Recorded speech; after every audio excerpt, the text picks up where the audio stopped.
Baik adik-adik, kita berjumpa kembali. Kita lanjut ke nomor 31 ya. Nomor 31.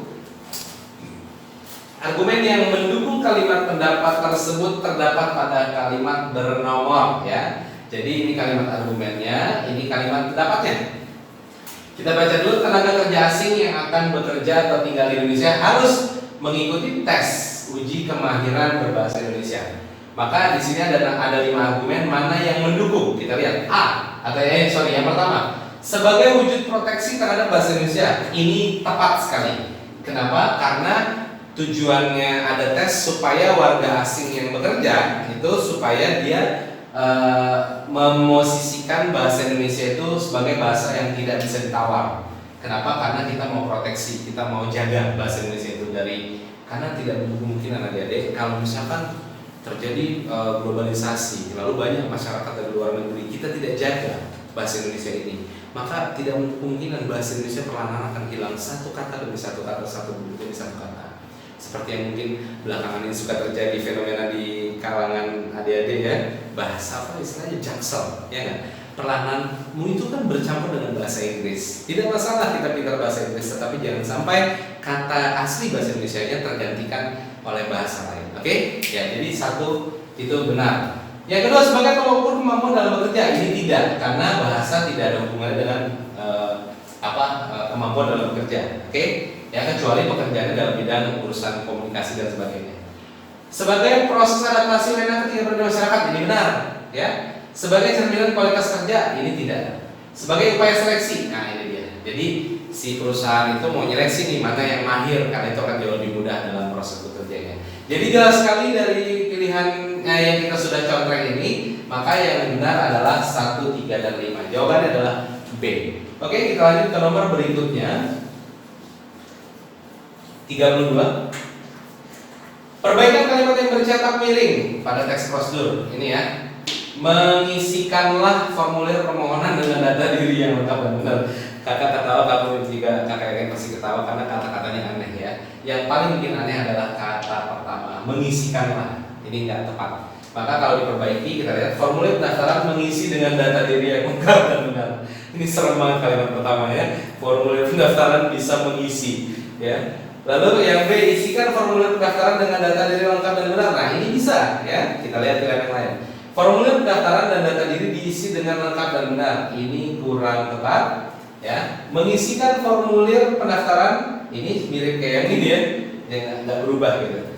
Lalu yang E, isilah formulir pendaftaran dengan data diri secara lengkap dan benar. Nah ini benar. Jadi dari dua ini yang paling benar adalah E. Kenapa? Karena kalimat prosedur itu sangat berkaitan dengan kalimat sebuah anjuran, sebuah perintah. Maka perintah yang lebih tepat bukan isikan tapi isilah, karena ini dibaca sebagai sebuah prosedur ya. Jadi jawaban yang tepat adalah E. Lanjut ke nomor 33. Kalimat yang menggunakan ejaan. Nah, adik-adik perhatikan.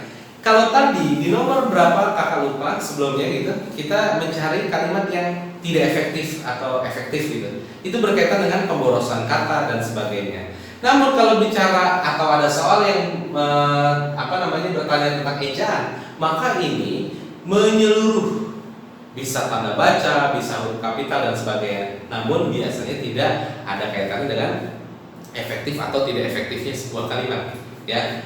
Dan biasanya juga kalau tentang tanda baca ada soal yang spesifik tentang tanda baca yang benar bagaimana seperti itu. Tapi kita nggak ada salah, kita cek. Cuma konsentrasilah kalau ketemu tentang ejaan, konsentrasilah terhadap huruf kapital biasanya, ya. Oke, atau kata depan di rumah tapi disambung seperti itu. Atau imbuhan dipukul tapi dipisah. Nah, yang seperti itu yang kita perhatikan. Oke, kalian pertama, ledakan populasi alga adalah keberadaan sejumlah besar alga yang mengapung di permukaan laut. Itu benar, nggak ada yang salah. Ledakan populasi alga terjadi secara alami pada perairan laut. Nah, ini dia salah nih. Perairan laut kan nggak ada lautnya, ya, nggak ada nama perairannya maksud kakak. Berarti ini tidak tepat pakai huruf kapital. Kalimat 2 pasti salah. Ada yang 2 ini salah. Ini juga salah, ya. Lalu berikutnya, salah satu penyebab tingginya nutrisi di perairan laut adalah dari limpasan pupuk untuk tanah pertanian limbah peternakan. Ya, ini benar ya. Tidak ada yang salah secara huruf. Lalu contoh ledakan populasi alga meraih merah terjadi di Teluk Meksiko. Ini benar karena ada nama teluknya, ya. Teluk Meksiko, kecuali kalau teluk saja tidak ada namanya itu salah pakai huruf kapital. Lalu 5, ledakan algernya punya dampak buruk bagi keberlangsungan kehidupan ikan di laut. Nah ini dia, tidak ada nama lautnya tapi L-nya huruf kapital, pasti itu salah. Berarti nomor berapa tuh? 5 ya, berarti yang ada 5 pasti salah. Oke, udah langsung kelihatan. Jadi yang benar adalah 1, 3, 4. Kak, penasaran Kak, coba nomor 6 gimana? Oh boleh, ikan-ikan di perel langsung kelihatan salah, ya. Oke, paham? Mudah kan? Oke, kita lanjut ke nomor berikutnya. 34. Nah, coba kita lihat soalnya boleh? Lagi? Ya, perbedaan karakter turun dikit. Ya, perbedaan karakter tokoh pada kedua kutipan cerpen. Adik-adik, di nomor ini sengaja kakak tidak bantu kamu jawab, tapi kakak yakin kamu pasti bisa. Intinya, kalau kamu baca dengan perlahan, kamu baca perlahan, walaupun tidak lama ya, karena ini dalam soal ya, katakanlah kalau kamu banyak membaca cepat dengan strategi jitu sehingga satu nomor bisa cuma 20 detik, 30 detik, kan banyak sisa tabungan waktu tuh. Nah, sisa waktu itulah digunakan untuk soal-soal seperti ini. Kamu bisa luangkan waktu 2 menit, bahkan sampai 3 menit untuk menjawab soal seperti ini ya. Karena soal ini sangat mudah sekali, hanya butuh membaca lebih aja ya. Oke, kita lanjut ke nomor berikutnya. Nomor 35. Pembuktian watak tokoh Ama ya. Kita fokus nanti ke Ama pada kutipan cerpen di atas. Oke. Kita lihat ya, sudah 3 hari aku kakak lupa di sini pembuktian watak tokoh Ama yang kukuh pada pendiriannya. Kita lihat aja. Sudah 3 hari aku bicara, apakah dia Ama? Kita terusin semua kutukan pintu bukan dalam hati aku berapa Ama. Nah, berarti ini bukan si tokoh aku itu bukan Ama, justru dia kayaknya kalau kakak duga Amanya mungkin orang tuanya atau emaknya mungkin ya, karena ada kata emak. Jadi yang ditanya soal itu adalah bukti watak tokoh si orang tua ini. Ya, berubah pikiran dalam hati aku berharap Ama berubah pikiran melihat kondisi anak bujangnya terus mengurung diri di dalam kamar. Ama memang berusaha menjinakkan perasaanku dengan mengajak bicara dari balik pintu, ya. Nah, kakak selipkan sedikit ini menjinakkan, ingat majas ya. Masa manusia dijinakkan, memang hewan piaraan. Ini majas. Lalu bicara dari balik pintu. Suaranya cemas dan sedih. Tapi 3 hari berlalu tidak ada tanda-tanda keinginan keras Ama goyah. Gampangan jadi bukti bahwa watak Ama itu kukuh pada pendirian adalah kalimat nomor 4 ya. Jadi jawabannya adalah D. Oke, kita lanjut ke nomor 36 tanpa harus bergeser karena ini teksnya juga masih kelihatan. Amanat yang terdapat dalam kutipan tersebut. Nah, artinya si tokoh aku, si anak, dia berharap orang tuanya berubah pendirian. Mungkin si anak punya maksud, tapi orang tuanya tidak mendukung. Atau orang tuanya punya sebuah maksud yang diharapkan dilakukan sama anaknya, tapi anaknya tidak setuju. Lalu anaknya ngambek, si aku itu mengurung di dalam kamar, berharap si orang tua berubah pikiran. Sebagai seorang anak tentunya tidak tepat kita bersikap seperti itu, ya. Maka dari ilustrasi barusan jelas sekali kita bisa lihat pilihan mana yang paling tepat. Kenapa? Karena ini berhubungan dengan amanat. Adik-adik, amanat dari sebuah kutipan, dari sebuah novel ataupun cerpen itu adalah pesan tersembunyi. Pesan tersembunyi tersirat yang diharapkan oleh si penulis. Artinya apa? Ketika kamu mulai sering membaca, maka kamu akan mengerti apa sih yang dipengen atau apa yang diinginkan si penulis. Ya, oke, kita lihat.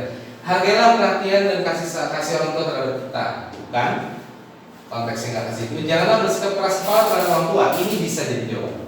Tetaplah pada pendirian kita sekalipun terhadap orang tua. Wow, justru ini bukan ini yang mau disampaikan. Berpikirlah logis dalam mana segala persoalan, nggak ada hubungannya, tidak ada konteksnya. Selesaikanlah segala perselisihan dengan lapang dada. Ini lagi, ya. Jadi jawaban yang paling tepat adalah B. Jangan bersikap keras kepala terhadap orang tua, ya. Oke, lanjut. Nomor 37. Paragraf narasi yang sesuai dengan isi teks tersebut. Nah, perhatikan di sini kelihatannya aja panjang teksnya. Langsung mumet, kepala kita lihat tenang. Kalau ada soal yang seperti ini, kita konsentrasi dulu ke kata-kata kunci. Contoh misalkan, ini kan sebuah kata tanda-tandanya kalau yang bentuknya dialog ada titik dua, lalu ada kata kalimat yang pakai tanda kutip dua, ya itu artinya kalimat langsung. Wawan titik dua artinya Wawan ngomong gitu, Wawan bicara, hidup rasanya kok makin susah, kata si Wawan. Sejak zaman, kata si Wito, sejak zaman Singosari sampai sekarang namanya rakyat jelata selalu sengsara kok mas, gitu, kira-kira seperti itu. Nah, lalu soalnya bilang sebuah paragraf narasi, artinya kalimatnya itu tidak ada kalimat langsungnya. Itu yang mewakili yang mana? Ini banyak kata kuncinya. Perhatiin ya, di sini ada kata suasana, ya. Jadi kalau kamu suka yang namanya dunia acting, ini namanya suasana, latar gitu ya, latar.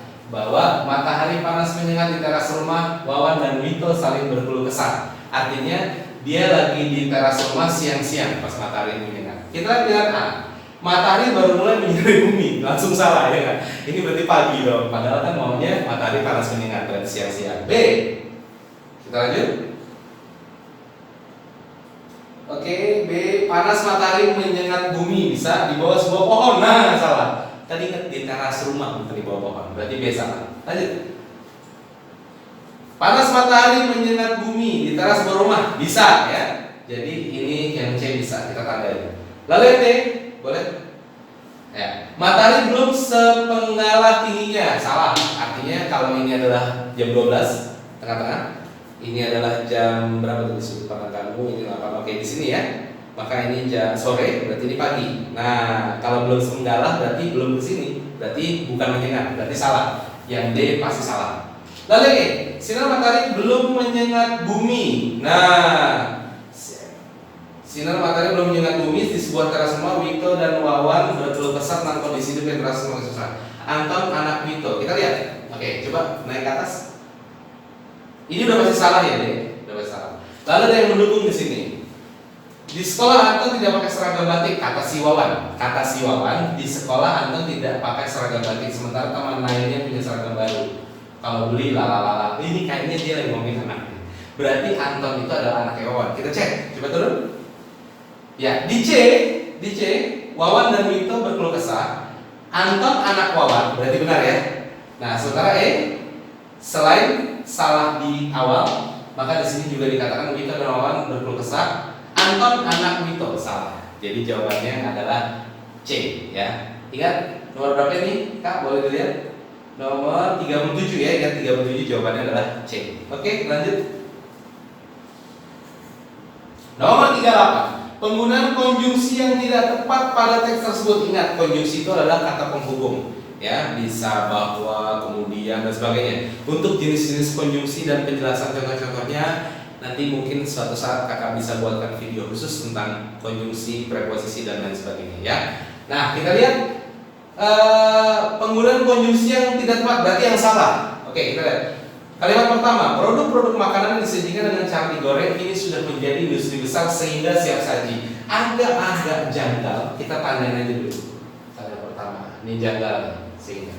Kalimat kedua, tidak ada hal yang buruk mengenai makanan siap saji itu bahwa dikonsumsi sewajarnya. Ini lebih janggal lagi.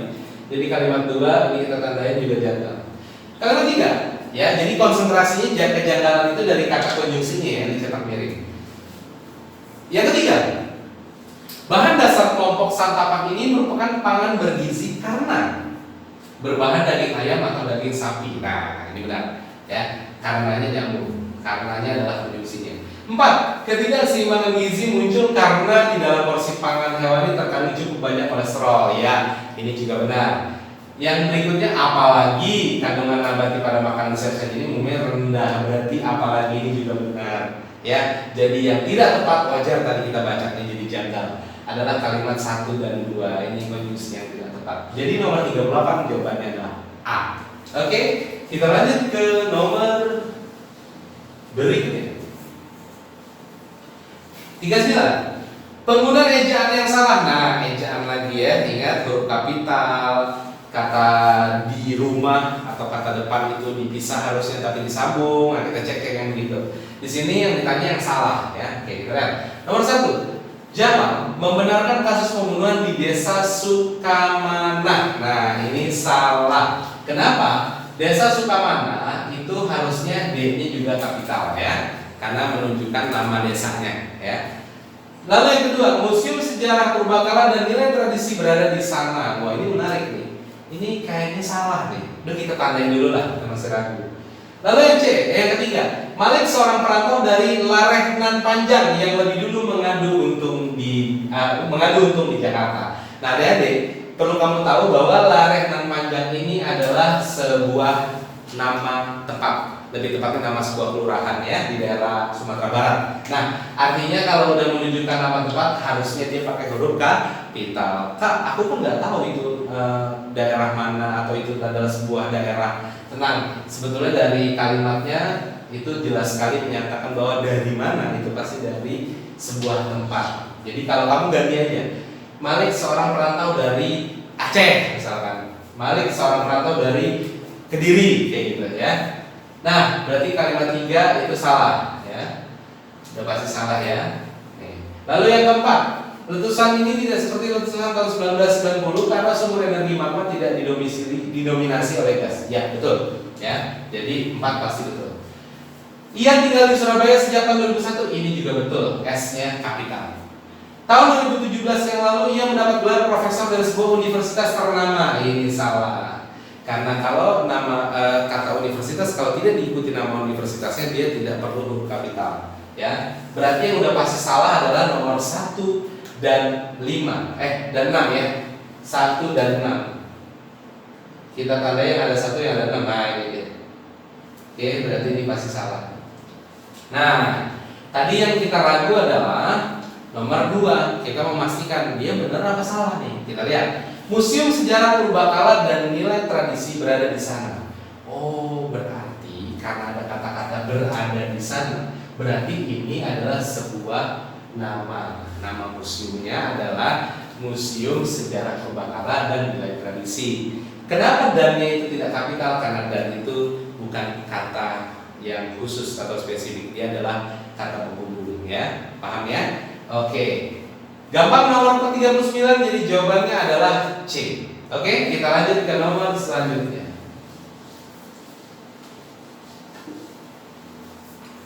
Nomor 40. Perbaikan penggunaan tanda baca pada kalimat paragraf tersebut. Oke, ini sederhana sekali adik-adik, langsung kita lihat ke pilihannya saja.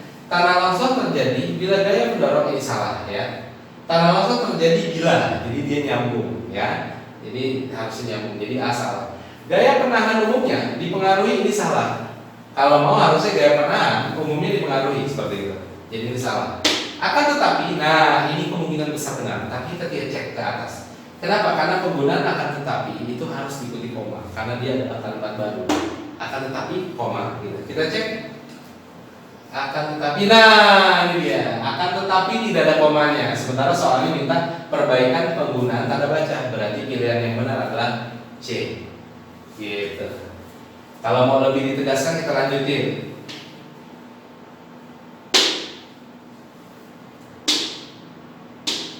Ya, betul sekali ya. Ada yang mirip. Contohnya di pilihan mana ya? Gak ada ya. Oh ini. Gaya mendorong akan menimbulkan, gak ada. Lemahnya gaya penahan. Nah ini gak perlu koma ya. Ini juga gak perlu koma. Ancaman penghujan karena ini nggak perlu ya, karena kata karena itu harus lanjut ya. Jadi jawaban tepat adalah C. Nomor 41. Penulisan judul karangan yang salah. Nah ini gampang sekali ya. Jadi yang namanya judul itu kalimat huruf-huruf awalnya itu kapital. Sebetulnya kalau semuanya kapital salah nggak Kak? Enggak. Itu sebenarnya tidak salah. Tapi untuk etika atau estetika penulisan itu kalau huruf kapital semua jadi kurang enak dibaca. Jadi judul yang paling tepat dan benar adalah setiap kata awal katanya itu huruf kapital ya. Namun khusus kata-kata konjungsi, preposisi, interjeksi apa itu nanti kapan-kapan akan buat video tentang itu khusus ya. Artinya kata penghubung, kata depan itu tidak boleh pakai kapital. Kita lihat aja. Contoh nomor 1. Meningkatkan peran pelajar dalam. Nah, ini udah tepat nih. Karena dalam itu tidak perlu kapital, ya. Lalu yang kedua, upaya pencegahan penggunaan narkoba pada remaja, ya, berarti tepat ini judul. Lalu kan yang ditanya yang penulisan judul yang salah dan alasan. Kalau yang benar nggak usah kita pusingin ya.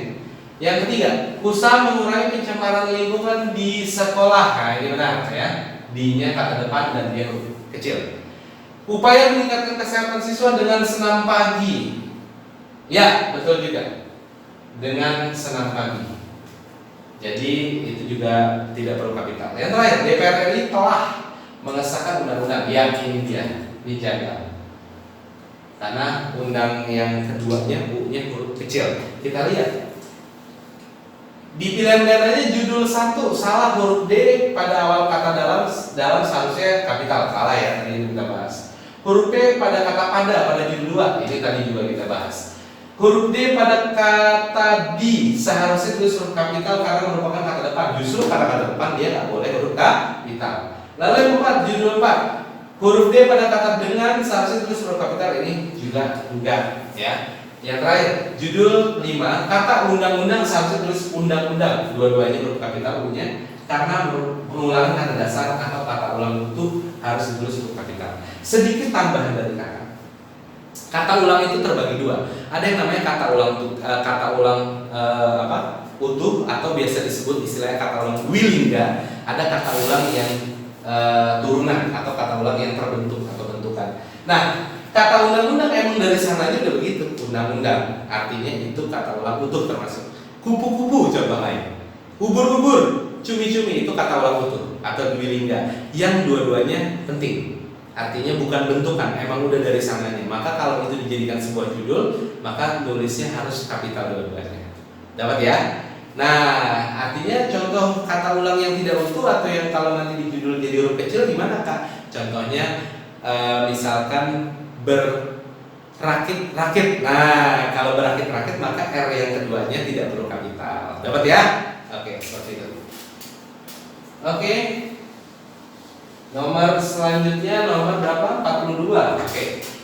Kalimat prediksi kesedihan yang tepat untuk menggunakan cerpen tersebut adalah ya. Oke. Adik-adik sama seperti nomor sebelumnya tadi, nomor 42 ini kakak challenge kamu untuk jawab sendiri. Kakak yakin pasti bisa. Yang penting kita udah tahu kalimat prediksi artinya sang penulis mengajak kamu untuk memprediksikan kira-kira selanjutnya apa nih ceritanya.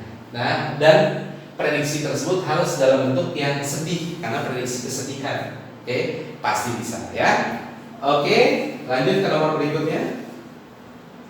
43. Kelemahan kutipan novel tersebut. Nah, kalau dalam novel kita disuruh membuat teks ulasan. Nah, ini adalah contoh teks ulasan biasanya membicarakan tentang kebagusan atau kebaikan si novel, lalu kelemahannya dan sebagainya ya. Nah, di sini kalau kakak baca sedikit atau kamu baca sedikit teksnya, Felicium decisions ya, bisa ditanam dengan botanicus untuk mengundang burung, daun yang lebat tak kenal musim, lalu ada, oh ini ada lagi nih ya, ini bahasa biologi ya. Kamu yang jago biologi pasti lebih paham, kakak bingung nih bacanya. Oke, jadi tinggi dari blue kutub ya gitu. Nah, artinya deh, kalau kakak sebagai yang mengulas novel ini atau tulisan ini gitu, maka kakak pasti akan mengkritik sedikit tentang istilah biologi ini. Ya, artinya istilah biologinya cukup banyak dan bikin bingung pembaca. Ya, coba aja kita lihat. Kelemahan kan? Oke. Penggunaan istilah bidang biologi yang memperkaya permudahan kata pembaca. Enggak ya. Karena ini istilahnya nggak dijelasin, jadi enggak ada. Penggunaan bahasa sehari-hari komunikatif terasa menghambarkan cerita. Gimana sih? Kalau penggunaan bahasa sehari-hari yang komunikatif harusnya membuat cerita jadi lebih bagus. Penggambaran lagi pula nggak ada juga di teks ya. Penggambaran latar suasana sangat hidup tapi sudah nyata. Ini nggak ngerti kakak maksudnya. Kamu juga pasti bingung. Penggunaan istilah bidang biologi yang umum sedikit menyulitkan. Nah, ini dia. Ya, penulisan bidang biologi yang tidak umum sedikit menyulitkan pembaca. Ya, jadi itu jawabannya. Nomor 43 jawabannya adalah delta. Lanjut.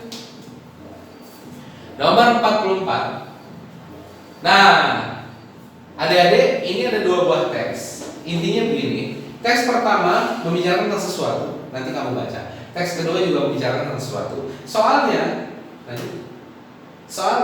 menanyakan tentang kesimpulan terhadap isi kedua teks. Artinya kesimpulan apa yang mampu mewakili maksud dari dua teks, ya. Jadi kamu baca dulu 1, 2, cari pilihan yang mewakili dua-duanya. Ini juga termasuk challenge dari kakak buat kamu.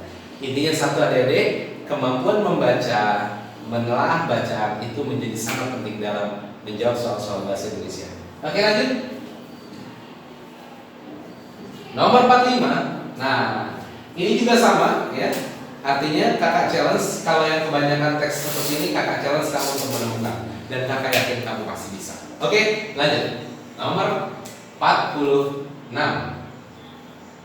Nah, oke, nomor 46. Ini juga kakak challenge juga sama. Kamu bisa cari jawabannya. Kamu baca perlahan. Kita lihat soalnya coba. Kita lihat soalnya. Nah, kalau kita lihat soalnya, maka yang ditanya alternatif pemecahan masalah. Ingat kuncinya di sini, ya. Kata kuncinya kakak bocorin. Alternatif pemecahan masalah. Kira-kira kalau kamu ditanya solusinya apa terhadap permasalahan yang disajikan di teks, itu apa kira-kira? Maka jawaban kamu pasti ada di sini. Tentunya kamu harus baca dulu teksnya. Ya, tidak perlu terlalu dalam, baca agak sedikit lebih dalam, tapi tidak perlu terlalu dalam. Ya, kurang lebih butuh waktu 2 menit mungkin kamu bisa jawab. Ya, oke, lanjut ke nomor berikutnya. Nah, adik-adik, ini kakak contohkan di nomor yang ini, di mana 2 buah teks yang membicarakan tentang hal yang bermiripan. Kita lihat pertanyaannya. Tujuan penulis sesuai teks 1. Nah, kalau ini kita baca, pewarna tekstil banyak digunakan dalam usaha kuliner untuk memberikan warna pada produk makanan. Contohnya methanol yellow, ya, yang digunakan pada jelly, agar-agar, tahu, kerupuk, dan lain-lain. Artinya banyak pengusaha kuliner yang menggunakan bahan methanol yellow ini, ya, dimana ini adalah pewarna tekstil sebetulnya. Kamu tuh tekstil, baju, kain, ya, artinya nggak cocok buat makanan seharusnya.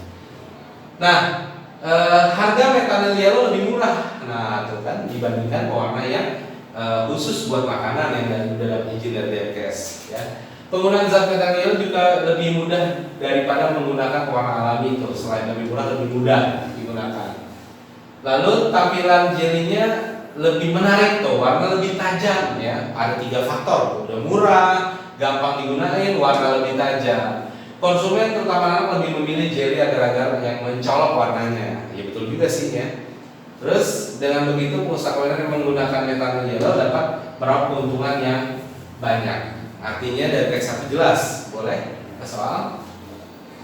Maka penulis punya tujuan menginformasikan para pembaca perihal daya tarik dalam produk makanan, bukan memaparkan adanya penggunaan methanol yellow pada berbagai usaha kuliner. Bisa mengajak pembaca untuk membandingkan? Tidak, karena penulis tidak nyuruh kita untuk membandingkan mana yang pakai methanol yellow, mana yang enggak. Lalu yang D, menginformasikan manfaat methanol yellow untuk kesehatan. Orang jelas ini berbahaya gitu, ya. Warna tekstil gitu. Lalu yang terakhir menjelaskan definisi methanol yellow dan mendeskripsikan. Ini enggak, karena lagi nggak ngomongin methanol yellow itu apa, tapi lebih kepada yang A, bahwa yang B, memaparkan adanya penggunaan methanol yellow pada berbagai usaha kuliner. Itulah tujuan tulis di teks 1. Lalu yang berikutnya, jadi B, ya, jawabannya nomor 47. Nomor 48. Nomor 48, pernyataan yang tepat sesuai isi kedua teks. Nah, ini persis kayak tadi, ada 2 buah teks. Kira-kira pernyataan apa yang mewakili keduanya? Oke, berarti sekarang kita lihat dulu teks kedua, coba. Ini pasti mirip omongannya, tapi ada irisan gitu, ya. Jadi teks 1 ngomongin apa, teks 2 ngomongin apa, cari yang bermiripan.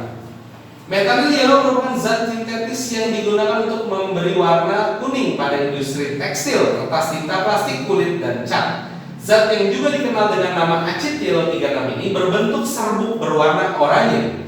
Methanol yellow sering disalahgunakan untuk mewarnai berbagai jenis makanan kuliner, dong. Seperti kerupuk, tuh lihat, kerupuk tadi dibahas, mie, tahu, dan makanan jajanan yang berwarna kuning. Yang namanya jajanan berarti dibikin oleh seorang penjual, berarti kuliner, usahanya, usaha kuliner. Menurut peraturan menteri lalala, ada aturannya, methanol yellow merupakan zat warna tambahan yang dilarang penggunaannya. Oke?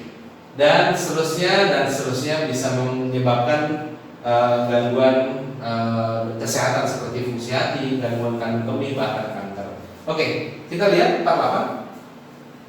Maka dua-duanya membicarakan tentang meta nilai yellow yang kaitannya dengan usaha kuliner. Maka yang paling tepat adalah masyarakat tetap menggunakan meta nilai yellow untuk makanan meski sudah dilarang pemerintah karena menyebabkan gangguan kesehatan. Ini bisa benar, tapi permasalahan adalah ini ngomongnya masyarakat, ya. Padahal ini maksudnya para pengusaha. Oke. Pewarna tekstil yang bernama meta nilai yellow berbentuk serbuk berwarna oranye banyak digunakan dalam usaha kuliner. Nah, ini kemungkinan kandidatnya, ya. Menteri Kesehatan melarang penggunaan meta nilai yellow karena dapat menyebabkan gangguan kesehatan. Ini tidak. Kenapa? Karena di teks 1 nggak ada omongan Menteri Kesehatan. Lalu D, pengusaha kuliner dapat meraup keuntungan. Ini hanya ada di teks 1. Lalu meta nilai yellow merupakan zat sintetis yang digunakan untuk memberi warna kuning yang menjawab timbulnya penyakit kanker. Ini hanya ada di teks 2. Berarti pilihannya antara A dan B, yang lebih tepat adalah B. Ya, pewarna tekstil yang bernama meta nilai yellow berbentuk serbuk berwarna oranye dan banyak digunakan dalam usaha kuliner. Penjelasan yang kalimat yang ini, meta nilai yellow berbentuk serbuk berwarna oranye ada di teks yang kedua, sementara banyak digunakan dalam usaha kuliner ada di teks yang pertama. Oke, kita lanjut ke dua nomor terakhir. 49. Bahaya meta nilai yellow. Oh, kalau lihat pilihannya ini mengenai penyakitnya gampang, kita lihat aja. Penggunaan meta nilai yellow pada menyebabkan warna makanan lebih cerah dan menarik, ya. Padahal yang ditanya bahaya meta nilai yellow bagi kesehatan, berarti D salah. Penggunaan meta nilai yellow secara jangka panjang, ya, ada kata jangka panjang. Nanti kita cek ada kata jangka panjang atau enggak. Kanker usus dan kanker ginjal, usus dan ginjal. Oke, boleh naik sedikit. Nggak usah, jangan dulu Kak, boleh. Di sini aja dulu. Penggunaan meta nilai secara berkelanjutan, ya, menyebabkan gangguan kandung kemih dan fungsi hati. Oke, kandung kemih dan fungsi hati. B, penggunaan meta nilai yellow dalam jangka pendek. Oke, tidak membahayakan. Penggunaan meta nilai yellow dalam jangka pendek menyebabkan timbulnya kanker. Coba kita nyontek di teksnya. Nah, ini dia. Bahaya kronis dari penggunaan meta nilai yellow dalam jangka panjang, berarti harus jangka panjang, menyebabkan gangguan kesehatan fungsi hati, kandung kemih, kanker. Cuma 3. Fungsi hati, kandung kemih, kanker. Coba kita lihat lagi. Oh, bahaya. Jangka pendek salah A. Jangka pendek salah B. Kandung kemih dan fungsi hati benar, karena ada tadi. Ini salah. Ini jangka panjang yang benar. Kanker usus dan kanker ginjal tidak ada. Ya, di teks hanya bicara tadi kanker, fungsi hati dan kandung kemih. Jadi jawabannya yang benar adalah C. Nomor 49 jawabannya adalah C. The last one. Nomor 50. Kalimat ulasan yang sesuai dengan teks drama tersebut adalah, nah, jadi nomor 50 ini kakak challenge lagi kalian untuk mampu menjawab sendiri. Kakak sangat yakin kamu pasti bisa. Kenapa? Ya, gravitasi terjadi lagi. Jadi kakak yakin kamu pasti bisa. Ini adalah sebuah teks, ya, sebuah drama gitu. Lalu kamu bisa lihat nanti pertanyaannya, menanyakan tentang watak salah satu dari tokoh. Jadi kakak yakin kamu pasti bisa. Oke, Adik-adik, cukup sekian latihan kita pembahasan soal-soal untuk persiapan kalian menghadapi ujian, ya. Berikut dengan strategi-strategi jitu yang membuat kamu bisa menjawab dengan waktu yang sangat cepat, bahkan satu soal bisa 30 detik. Oke, semoga video ini bermanfaat. Jangan lupa sekali lagi subscribe, like, dan share video ini dan channel ini supaya apa? Supaya channel ini terus berkembang dan kakak-kakak kamu semangat untuk membuat video-video yang kamu butuhkan. Oke? Sampai jumpa lagi. Salam sang juara.